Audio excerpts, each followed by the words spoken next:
So just a few days ago, I did a video on my 2025 rebuild for Manchester United. We spoke about central midfielders, wing-backs, inside forwards, and strikers. We all know that Manchester United need a striker this summer, and the player that I suggested in that video was Liam Delap. £30 million for a player that has Premier League experience and done well in a disappointing side. It felt like an easy transfer to do, and that nothing could go wrong. Until it did go wrong, because literally the second that I uploaded the video, Delap was heavily linked with a move to Chelsea, so Manchester United now need to pivot and look for a different striker option.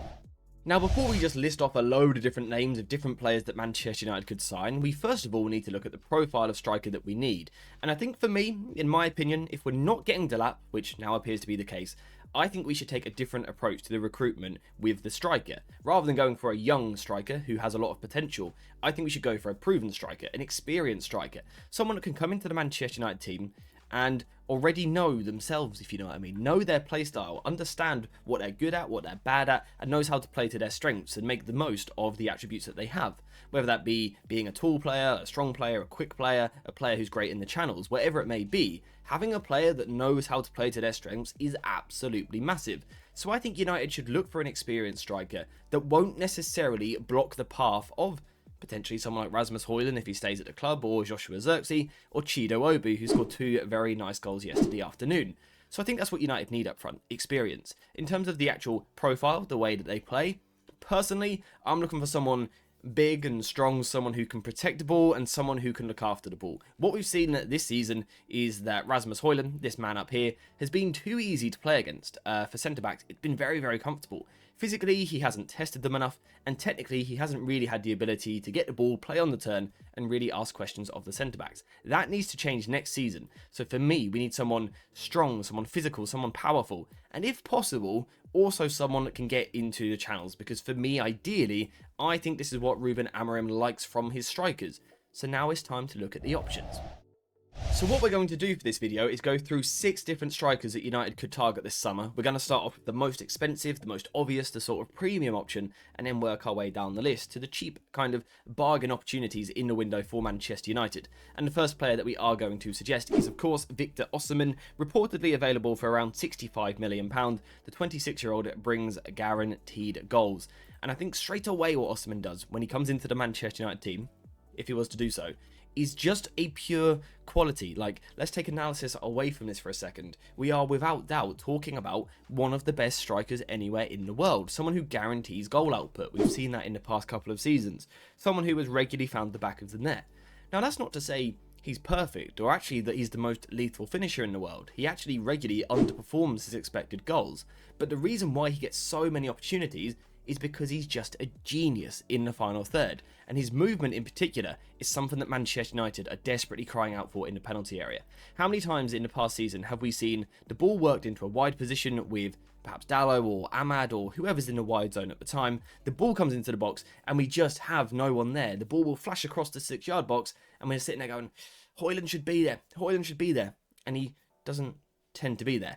Victor Osman is always there. He is always there, and not only is he always there for the tap-ins and the easy goals, he also makes chances which aren't really chances into chances because he's so good, particularly in the air. I think Osman, for me, is perhaps the best aerial striker anywhere in the world right now, particularly in the penalty area. The ball coming in from a wide zone, Osman peeling onto a defender. It doesn't matter if the defender's like 6'4", Osman's still going to beat them in the air. He genuinely is that good. And of course he ticks some of the other boxes as well. Physically, all round, he is a bit of an athletic monster. Someone who is quick, strong, powerful, he can move into the channels and score all different types of goals. The problem is, he is expensive, but he is definitely someone we should look at.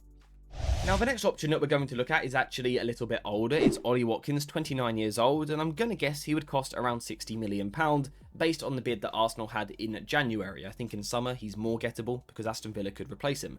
Ollie Watkins, of course, unlike the others, brings Premier League experience.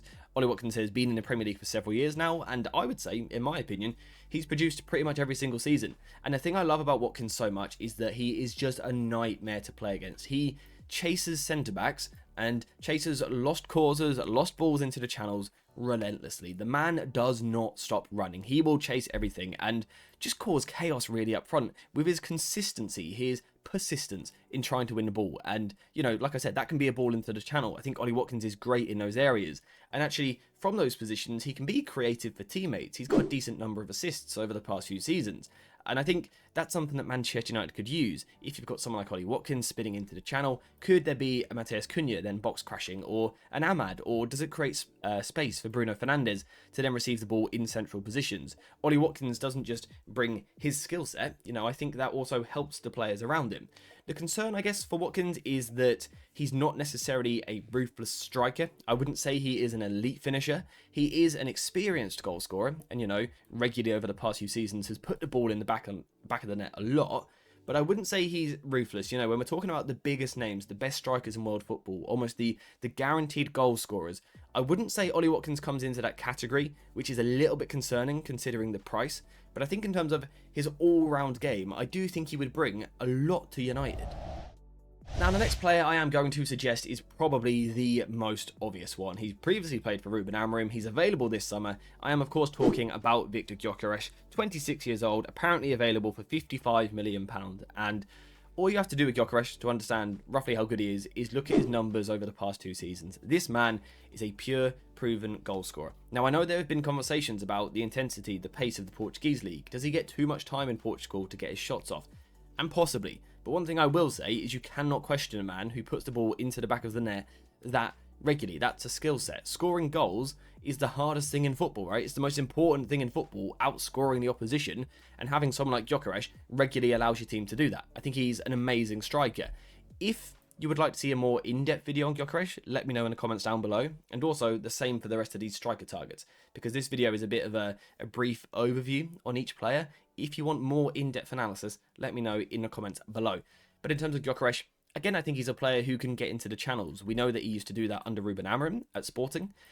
We would regularly see a sort of 10 in this position here, dropping a little bit deeper, dragging a centre-back, creating this room in behind. And this is where Gyokeres under Amorim was becoming a real monster in these positions, in these channels. He's a powerful guy. He's a broad guy, but he's powerful. He covers ground very, very well. And I think he's quicker than what you would probably expect when you first watch him as well. In these channels, he is lethal, and if he does get time in the penalty area, he will find the back of the net, and often he is able to work that time for himself because his movement is good. You know, he finds those positions. However, like I said, there are a few concerns. He isn't necessarily the best player in the air. I wouldn't say he's a sort of target striker, and there are a few concerns with his hold-up play. In Portugal, he's been able to do it quite well. How well would he do it in the Premier League? Not so sure. At times, he can be a little bit inconsistent in his first touch, and that would be concerning, because if his first touch is sometimes poor in Portugal, what's it going to be like in England under more physical pressure? I'm not too sure. But like I said, with Gyokeres, you just can't argue the fact that he has scored a ridiculous amount of goals. He knows Ruben Amorim, he knows the system, he knows the ideas. It makes sense. Now, if the concern about Gyokeres is performing in one league and then going to the Premier League and doing the same, then perhaps you want a Premier League proven player, and Philippe Mateta would certainly bring that. 27 years old, apparently around £40 million. This guy is used to the Premier League physicality and intensity and the Premier League centre-backs and holding midfielders because he literally plays in the Premier League. And particularly in the past 18 months, he's not just been in the Premier League vibing, he's been one of the best players in the Premier League, one of the best strikers, a ruthless player up front, and of course, an incredibly physical player. We all saw that FA Cup final, right, where he was used as a target man, an outball, so Crystal Palace would regularly go long from the goal kicks, get the ball up to Mateta, and look to play on the second ball, and it was absolutely phenomenal. We know that Manchester United have had difficulties in the past season playing through the pitch. You know, the centre-back in midfield, all of that stuff. I'm not going to go on about it today. But we've struggled playing the ball out from the back. And what you sometimes need when you can't play through the opposition is you need to go over them. Particularly against man-to-man pressing structures, having the ability to go over the opposition and hold the ball up and then get other players running onto the ball into a little bit of space is hugely, hugely valuable. And Mateta has proven that he can do that. I think he's an underrated passer, an underrated linking player, someone who brings his teammates into the game really well. But of course, the big thing in the past 18 months is that he has scored goals. And, you know, it's not just one type of goal. It's not just always, a right-footed finish stroked into the bottom of corner. There's right-footed goals, there's left-footed goals, there's headers, there's volleys, there's long ranges, there's tap-ins. They're going into different corners. Mateta has had a range, a variety of finishers in his locker, and I think that's what Manchester United need. Someone who can excel and perform in different circumstances. Now, for the next player on the list, we are going back out of the Premier League to look for a slightly cheaper option, and we are going for 29-year-old Gyokeres from Borussia Dortmund, who would apparently cost around £30 million. Now, this one's a little bit frustrating because 12 months ago he was available for much cheaper, and United chose not to do it. This summer, I wonder if we may reconsider that and do something a little bit different, because Gyokeres has now proven that it wasn't just a one-off season of good goal scoring. He's now gone and replicated it with Borussia Dortmund. Now, I still actually don't think he is the most lethal finisher in the world. In terms of his XG, there is often a slight underperformance, or it certainly fluctuates up and down a little bit. But I think still Gyokeres is a good finisher and a better finisher than what we've currently got. But I also think his linking work, his combining with teammates, I think is getting better. When he was younger, I think he struggled in this area. But again, in the past 18 months, I think we've seen massive improvements. I think his ability to bring others into the game is much better. Now, I wouldn't say he's a creative striker. This isn't a false nine who's going to drop deep into this position and be sliding inch-perfect through balls onto runners. That's not Gyokeres' game. That's not really what he's about. Instead, what he wants to do is try and go the other way if possible, particularly towards the left-hand side. And again, if we're talking about that dynamic of, could Cunha drop into this space? Could he drag a centre-back with him? Can Gyokeres then go into that space? Yeah, I think he can. Look at his heat map from this season. This is the area that he likes to operate in, trying to get into this channel. And from there, like I said, he's been a very good finisher for 18 months now. Again, a bit like Watkins, I wouldn't say necessarily an elite finisher, a guaranteed finisher of the biggest chances in the biggest moments, but overall a very good striker that you could move on in 2 years' time. He's not going to block the development of other players. He's fairly cheap, although it's just a shame because he was cheaper last summer. But I think for that price, you almost can't really go wrong at the moment. Now, the last option on the list is proper cheap, and when I say proper cheap, I still mean £20 million, which is perhaps a sign of how mental football has become, if that's considered dirt cheap. But it's Patrick Schick, 29 years old, £20 million, currently playing for Bayer Leverkusen. It feels like a signing that you make as a short-term solution for 2 or 3 seasons. He's going to take some of the pressure off of Rasmus Højlund, off of Joshua Zirkzee, sometimes play on the bench and come on as an impact sub. You know what you're getting with Patrick Schick. He's tall, he's strong, he's massive. He's a really, really good target striker. He's an excellent player to send the ball long to, and he's going to protect it. And as we've discussed already, United could really do with that. The past 3, 4, 5, 6, 7 seasons, United physically have struggled to compete with the best teams in the league. And not even the best teams in the league, pretty much every team in the league, right? United have had a physical problem. Patrick Schick allows you to address that because he's tall, strong, and he's going to look after the ball. And again, I think he's one of those that is underrated with his passing work. Again, not necessarily creative, not someone who's going to play loads of through balls during a game, but in terms of dropping deep, combining, looking after the ball, bringing others into the game, getting runners round him perhaps, I think Schick gets the best out of other people. And again, what I like here is the tactical flexibility that he brings, because you could start someone like Joshua Zirkzee, who is more of a false 9, but then if you need a goal with 20-25 minutes to go, rather than always having to put Harry Maguire up front, you could actually just bring Schick on, get another striker into the box, which feels like a more sustainable solution, rather than always throwing the centre-backs up front. Actually just having a striker who's a slightly different profile, brings something slightly different, is a fairly proven goal scorer, I would say. It makes a lot of sense, and again, for the price, it doesn't feel like too much can go wrong.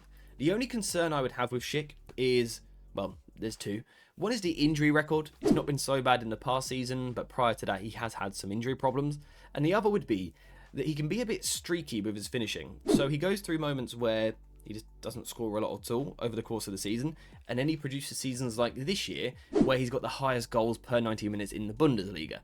That's what we call up and down. I guess with a 29-year-old, though, who you're not necessarily building around for the future, it's not too much of an issue. If you're using him as a utility player, a tactical weapon that you can bring onto the pitch and start the games where you need that extra physicality, then once again, I think Schick's a good option.